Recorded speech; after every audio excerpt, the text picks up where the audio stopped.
If you're unhappy and you know it, what do you do? If you're unhappy and you know it, do you go to the doctor?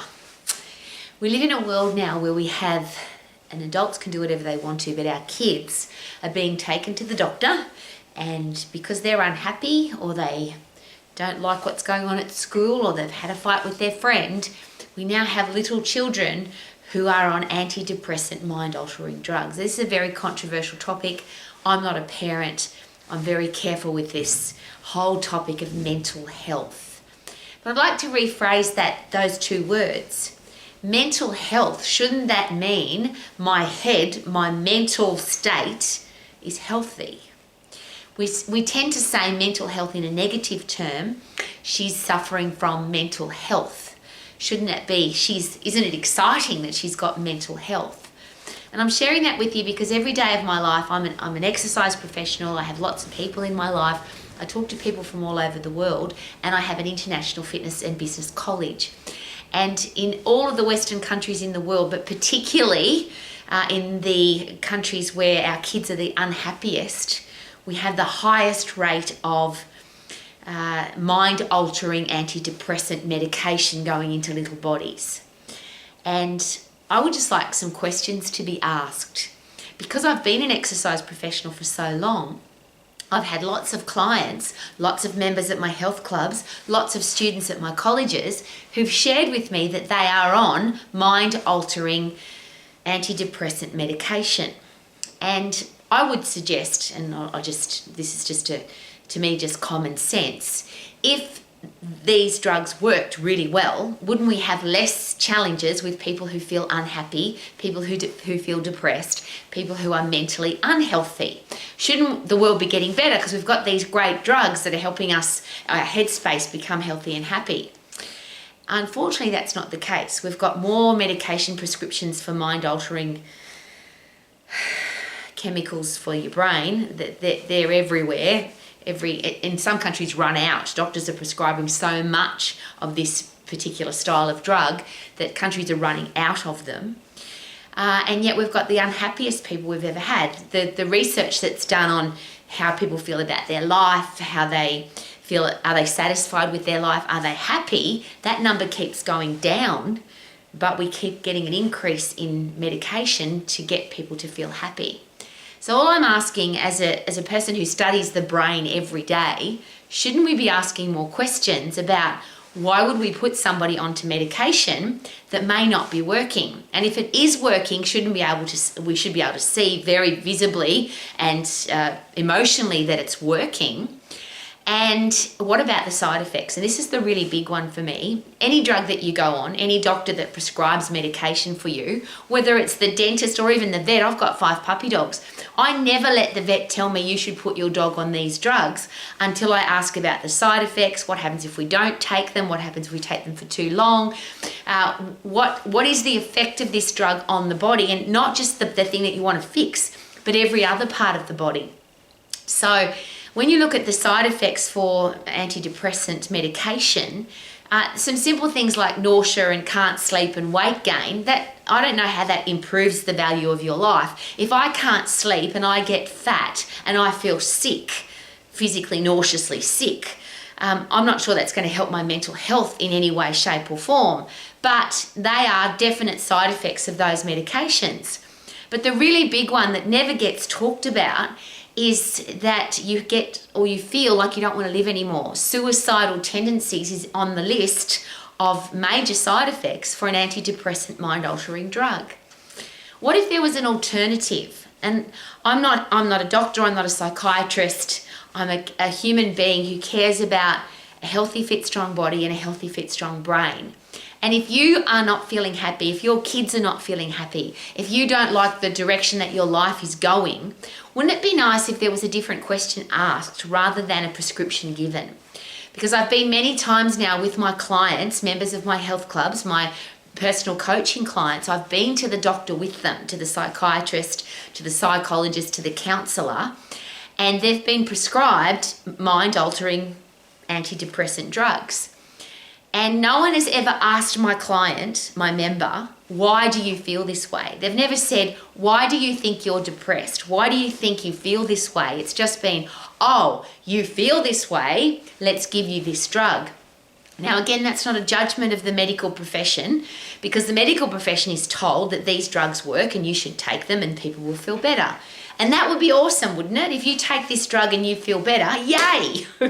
I'll use painkillers. If you've got a sore foot and you take a painkiller and your foot feels better, that's awesome.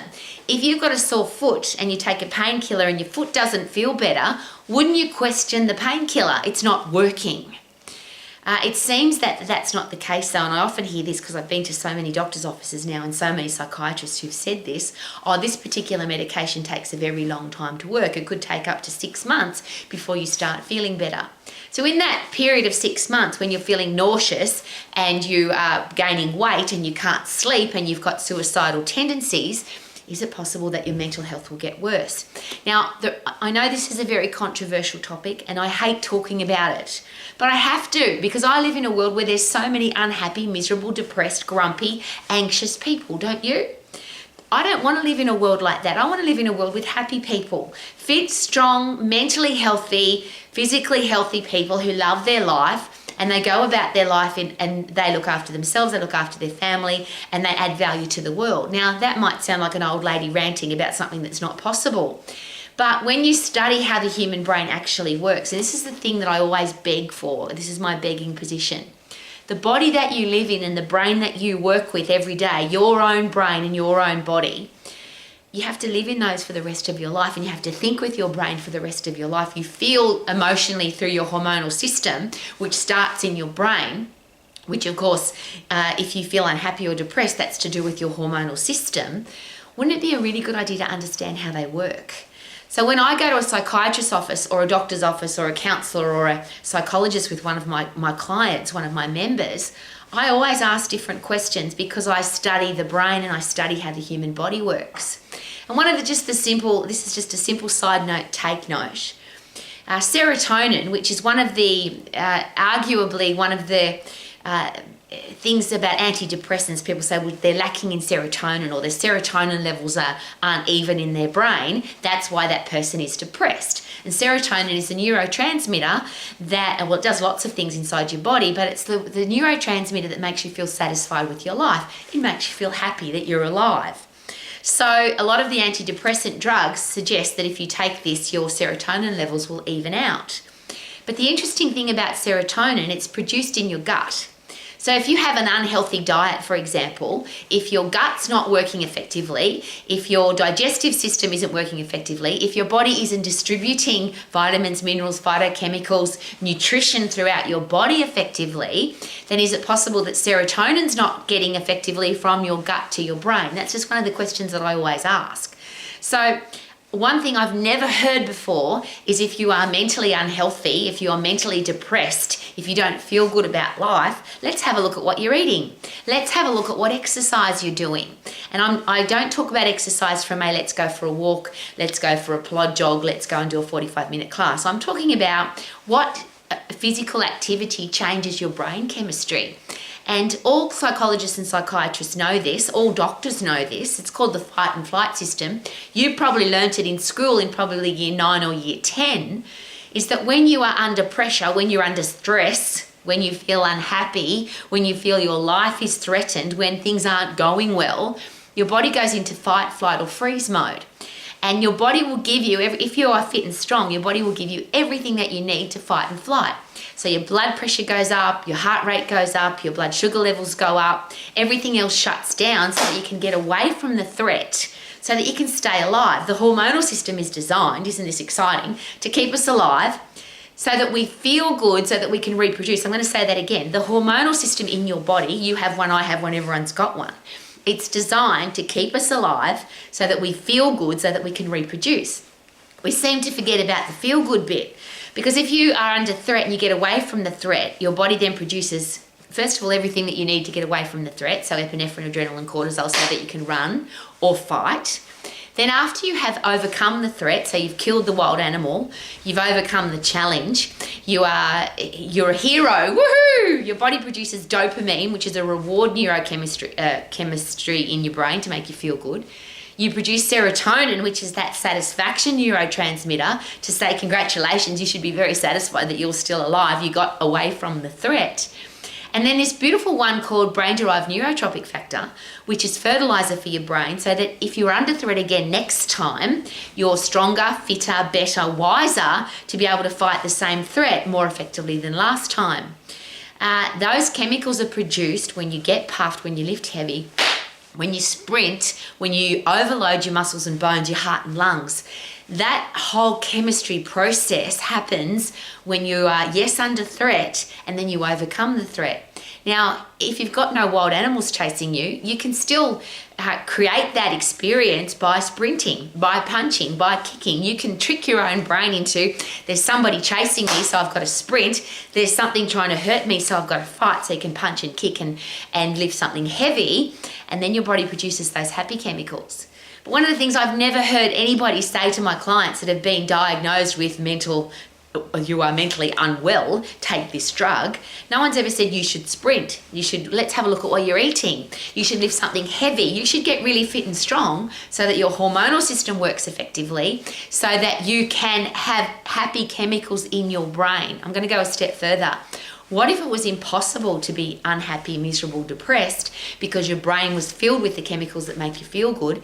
And if you could produce those chemicals yourself without having to take a pill with the horrible side effects, because the side effects of being fit and strong is great hair, great skin, great nails, good posture, a strong immune system, a fast metabolism. You can fight germs, bugs, viruses and diseases with that strong immune system. You can fight getting fat with that strong metabolism that burns up everything you put into your body. And you have great self-esteem and self-confidence, so your life is more likely to be better. And you have a strong brain, so you think more clearly, you are more creative, you can overcome challenges. They're the side effects of being fit and strong. Side effects of antidepressant medication: nausea, headaches, can't sleep, weight gain, suicidal tendencies. If I have a choice between the two, and I hope I never have to choose, because I'm a happy lady because I'm fit and strong. And that's all I wish for our kids. I want our kids to grow up in a world where being fit and strong is normal, and taking drugs, mind-altering chemicals, is not normal. And I don't want that for anybody, let alone our children. So could we please ask some more questions rather than just blindly listen to take this drug? How about ask what the side effects are? Ask what happens is there an alternative if I don't take this, what could I do? If I was my fittest and strongest, and that's a very personal question I'm going to ask you now. If you are your fittest and strongest and mentally toughest that you can possibly be, is it possible that you may not get sick, you may not need medication, you may be a tough, strong human being that can handle challenges? And if you've got a choice between taking a drug and being a fit, strong human being that can handle challenges without any side effects, isn't that awesome that we've got a choice? And I hope that as adults, that we can do whatever we want as adults, but what about our children? They don't get to make a choice. And I would love our kids to choose to be healthy, fit and strong, and they know how to be, because they know how the human body works. So maybe it's time to study your brain, study your immune system, study your hormonal system. That's the exciting one. The hormonal system's the one that says we want to stay alive so we feel fantastic so we can reproduce. And if you don't feel fantastic, you definitely don't want to reproduce. So your hormonal system is designed to make you feel happy. It's the ultimate antidepressant machine, your hormonal system. So how about be in control of your hormones rather than the other way around? And the only way to do that is to be healthy, to be fit, and to be strong. So you can live your life to the max. Live your life to the max. How are you? Living my life to the max. Woohoo!